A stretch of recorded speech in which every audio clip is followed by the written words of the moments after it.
প্রিয় গাইস, আসসালামু আলাইকুম। আশা করি সবাই ভালো আছেন। তো আজকে আমি আপনাদের সামনে আলোচনা করব ভাড়া বাসায় সাবমিটারে অতিরিক্ত বিদ্যুৎ বিলের ঝামেলা আর নয়। আজই সংশোধন করে ফেলুন বা ঠিক করে ফেলুন। তো গাইস, আজকের এই পুরো ভিডিও জুড়ে কেন এই অতিরিক্ত বিদ্যুৎ বিল আসতেছে সাবমিটারে, এই সমস্ত বিষয় নিয়ে আমি আলোচনা করব। তো চলুন দেরি না করে আজকের এই ভিডিওটি শুরু করা যাক।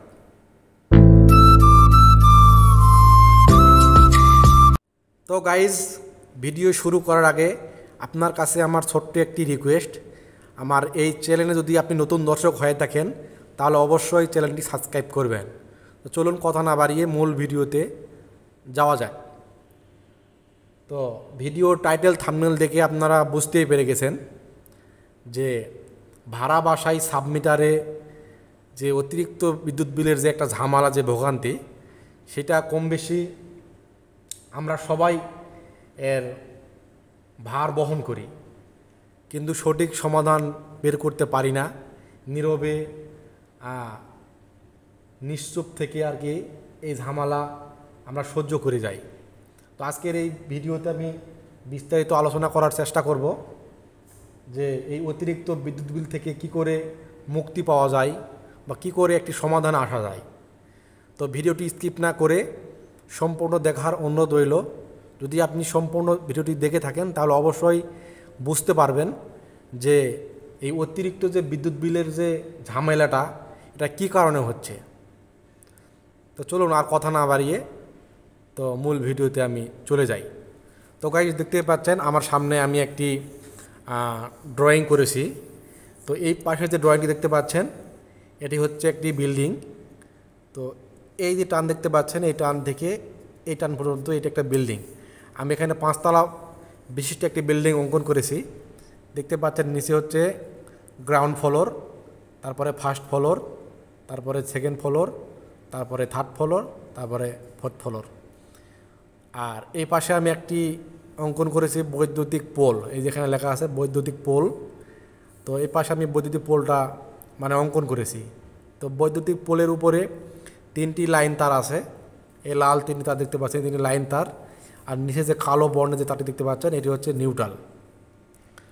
তো এই বাসাতে এই গ্রাউন্ড ফ্লোরে দেখতে পাচ্ছেন মেইন মিটার, এটি হচ্ছে মেইন মিটার। আর এই প্রত্যেকটা ফ্লোরে এগুলি হচ্ছে সাবমিটার। এই দেখতে পাচ্ছেন এই যে তীর চিহ্ন, এবং এই পাশে সাবমিটার, এই সাবমিটার, এই দ্বিতীয় ফ্লোরের সাবমিটার, এই প্রথম ফ্লোরের সাবমিটার।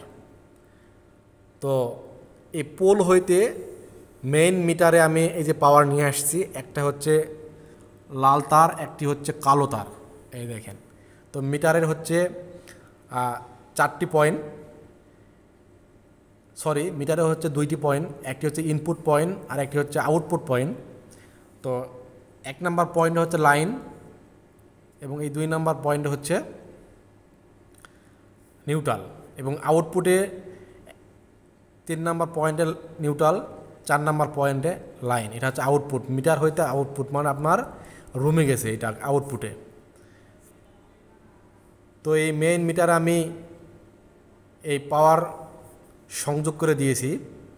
তো সাধারণত যখন আমরা কোনো ভাড়া বাসায় থাকি, তখন মূলত এই মেইন মিটারটি গ্রাউন্ড ফ্লোরেই স্থাপন করা থাকে।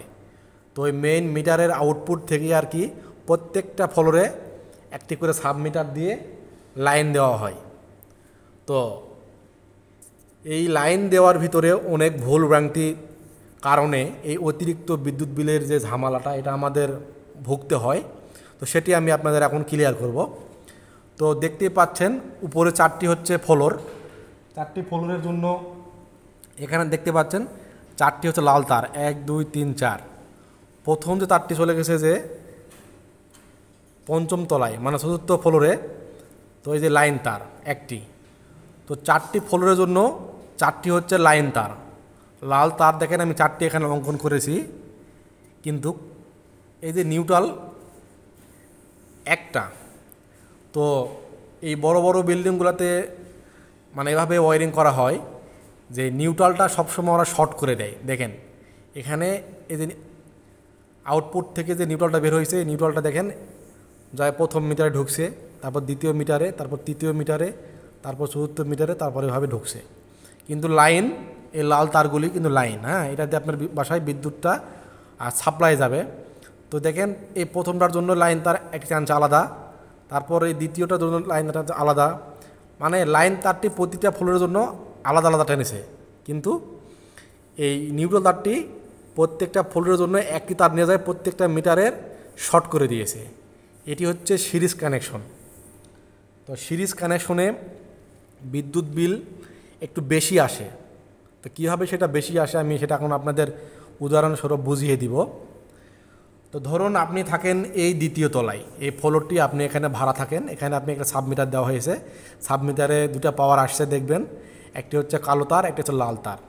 তো এই যে হচ্ছে আউটপুট, এই আউটপুটে ধরেন আপনার বাসায় ঢুকছে। এখন প্রশ্ন হচ্ছে আপনার বাসায় একটি ফ্রিজ, দুইটি সিলিং ফ্যান, দু তিনটি টিউব লাইট, তারপরে একটি রাইস কুকার, এই সমস্ত মানে ইলেকট্রিক্যাল ইকুইপমেন্ট আপনি চালান। তো এই সমস্ত ইকুইপমেন্ট চালালে এক মাসে বিদ্যুৎ বিল আসার কথা সর্বোচ্চ 5 থেকে 600 টাকা। কিন্তু যদি আপনার বিদ্যুৎ বিল আসে 800 থেকে 900 বা 1000 টাকা, তখন কেমন হয়? তাহলে অতিরিক্ত হয়ে গেল না? এই অতিরিক্ত বিদ্যুৎ বিলটি কীভাবে আসতেছে সেটা আমি এখন আপনাদের বুঝাবো।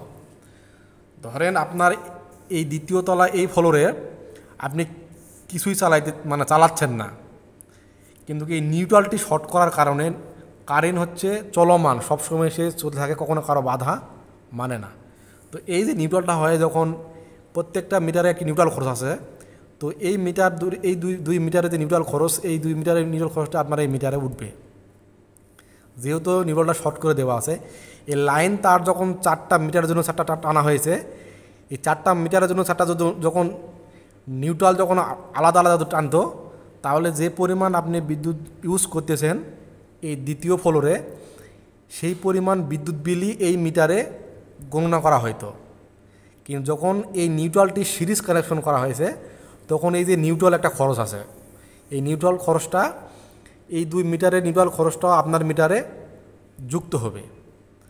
যদি এক মাসে 200 টাকা যুক্ত হয়, তাহলে আপনার বিদ্যুৎ বিল যদি 500 টাকা আসে, তাহলে 500 টাকা আর 200 টাকা 700 টাকা, এখানে অতিরিক্ত 200 টাকা বিদ্যুৎ বিল চলে আসলো। তো এই অতিরিক্ত বিদ্যুৎ বিল আপনারা কীভাবে মানে সাশ্রয় করবেন, সেটি হচ্ছে, আগে দেখবেন যদি নিউট্রাল তারটি কমন করা থাকে বা সিরিজ করা থাকে, তাহলে এই নিউট্রাল তারটি আপনারা প্যারালাল কানেকশন করে নেবেন। যেভাবে লাইন তার টানা আছে, সেভাবে প্রত্যেকটি ফ্লোরের জন্য একটি করে নিউট্রাল আলাদা আলাদা করে টেনে নেবেন। তাহলেই আপনার যে এই নিউট্রাল খরচের যে একটা ভোগান্তি, 200 টাকা যে অতিরিক্ত যে বিদ্যুৎ বিল, এই বিদ্যুৎ বিলের ভোগান্তিটা আপনাকে আর প্রবাহিত হবে না। আর আপনারা এই অতিরিক্ত যে বিদ্যুৎ বিলটি আসছে সেটা কীভাবে বুঝবেন, সেটাও আমি যদি আপনাদের বুঝিয়ে দেই।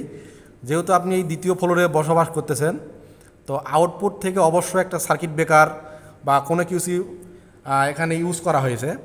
তো সেক্ষেত্রে আপনি সার্কিট ব্রেকারটা অফ রাখবেন, অথবা আপনার এই দ্বিতীয় ফ্লোরের সমস্ত ইলেকট্রিক্যাল ইকুইপমেন্ট বন্ধ রাখবেন। রাখার পরে এই মিটারে আপনি খেয়াল করে দেখবেন, এই মিটারে এই পয়েন্টগুলি উঠানামা করতেছে কি না, 0 হয়ে গেছে। যদি এখানে কিলোওয়াট বা নিউট্রাল যদি 0.05 বা 7 এরকম দেখায়, তাহলে বুঝবেন যে পরবর্তী যে মিটারগুলি আছে, এই মিটারগুলি যে নিউট্রাল খরচ, সেই খরচটিও আপনার মিটারে গণনা হচ্ছে। যখন আপনি আপনার বাসার সম্পূর্ণ সোর্স বন্ধ করে দিবেন, দিয়ে আপনি চেক করতে পারেন। তো যদি চেক করে বুঝতে পারেন যে আপনার মিটারে পয়েন্ট গণনা হচ্ছে, তাহলে বুঝবেন যে বিদ্যুৎ খরচ, অন্য মিটারে যে বিদ্যুৎ খরচ, সেই মিটারের বিদ্যুৎ খরচটি আপনার মিটারে গণনা হচ্ছে। তো গণনা হলে অটোমেটিকলি আপনি যে বিদ্যুৎটা ইউজ করতেছেন তার সঙ্গে অবশ্যই যোগ হবে, যোগ হয়ে এই অতিরিক্ত বিদ্যুৎ বিলটি আসে।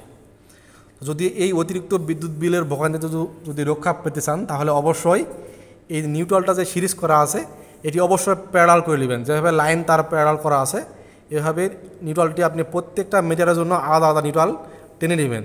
তাহলে যে পরিমাণ আপনি বিদ্যুৎ ইউজ করবেন, সেই পরিমাণ বিদ্যুৎ বিল আপনার মিটারে উঠবে। তো গাইজ, আমার এই ভিডিওটি আশা করি আপনি বুঝতে পেরেছেন। যদি না বুঝে থাকেন, তাহলে অবশ্যই কমেন্ট বক্সে জানাই দেবেন, আমি আরও বিস্তারিতভাবে আপনাদের বুঝিয়ে দেওয়ার চেষ্টা করব। আর আমার এই ভিডিওটি আপনাদের কেমন লাগলো অবশ্যই কমেন্ট বক্সে জানাই দিবেন। যদি ভালো লেগে থাকে তাহলে অবশ্যই লাইক করবেন, শেয়ার করবেন, আর আমার এই চ্যানেলটি সাবস্ক্রাইব করবেন। আর একটি কথা বলে নেই, ইলেকট্রনিক্স সম্বন্ধে যদি আপনার মনের ভিতরে কোনো প্রশ্ন থেকে থাকে তাহলে অবশ্যই আমার কমেন্ট বক্সে জানিয়ে দিবেন, আমি চেষ্টা করব তার সঠিক রিপ্লাই দেওয়ার জন্য।